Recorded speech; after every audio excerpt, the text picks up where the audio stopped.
منصب کو میں بہت اوپر رکھتا ہوں، بہت اوپر، ایک امامت کو اور ایک ادب کو بہت اوپر رکھتا ہوں۔ امامت میں بھی عیاری مکاری نہیں چلے گی،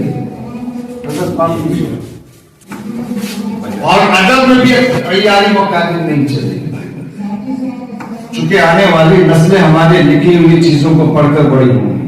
اگر وہیں سے آپ نے عیاری مکاری ان بچوں کو سکھلا دیا تو آج وہی حشر ہوگا جو ہماری مجلسوں میں آج ہو رہا ہے کہ کوئی مائکلات سننے پر ہمارا شورا آتے ہیں،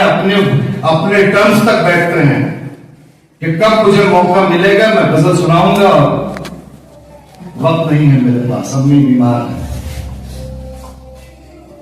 4 غزلیں پڑھیں گے تاکہ آپ کا بھی وقت چلا جائے۔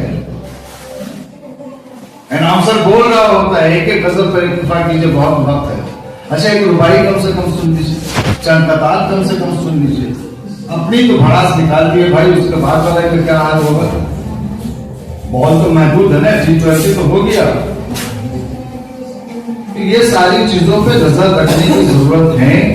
اگر نہیں رکھیے گا تو شبیر ابروی جیسا بہت سے شاعر جائے گا، ہم کچھ نہیں کر سکیں گے، ہمارا معاشرہ ایسے اچھے لوگوں سے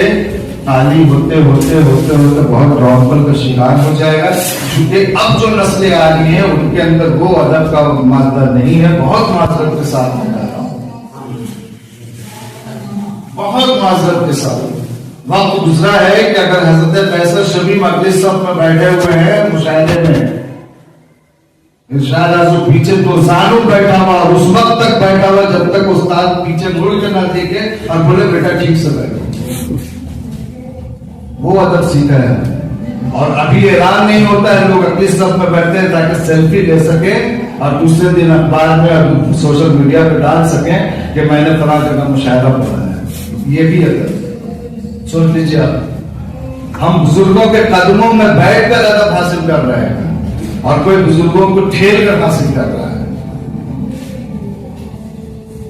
بہت فرق ہے، اور آنے والے دنوں میں مزید فرق بڑھے گا، یہ میں لکھ کر دے رہا ہوں،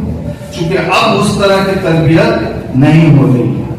لے دے کر ایک تحریک ادب، لے دے کر 2-4 اور تنظیمیں نظر آتی ہیں جہاں اس طرح کی گفتگو کھل کر کی جاتی ہے، ورنہ لوگ چائے پیتے ہیں، پان کھاتے ہیں، شعر سناتے ہیں، رخصت ہو گئے۔